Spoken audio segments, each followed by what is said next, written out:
السلام علیکم ورحمۃ اللہ وبرکاتہ۔ محمد فاروق عرف بابو تنولی آپ کے سامنے حاضر ہے۔ آج آپ کو سکھاؤں گا طریقہ دل و دماغ کے سکون کا۔ لوگ وظیفہ بتائیں گے، بابو تنولی محمد فاروق آپ کو طریقہ بتائے گا۔ تو آئیے قرآن سے طریقہ پوچھتے ہیں کہ دل و دماغ کے سکون کا کیا طریقہ ہے۔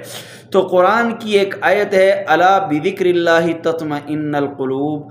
اگر آپ اپنے دل و دماغ کو سکون دینا چاہتے ہو، آپ اپنی سوچوں اپنے دل کو سکون دینا چاہتے ہو، زندگی سکون سے گزارنا چاہتے ہو، آپ کی راتیں سکون سے گزریں، آپ کے دن سکون سے گزریں، ہر وقت اللہ کا ذکر کیجئے۔ یہ ہے طریقہ زندگی سکون سے گزارنے کا۔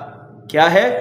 ہر وقت اللہ کا ذکر کیجئے، یہ ہے طریقہ زندگی سکون سے گزارنے کا۔ اگر ذکر کریں گے تو زندگی سکون سے گزرے گی۔ اس طریقے کو مت بھولیے، دوسروں کو بھی یہ طریقہ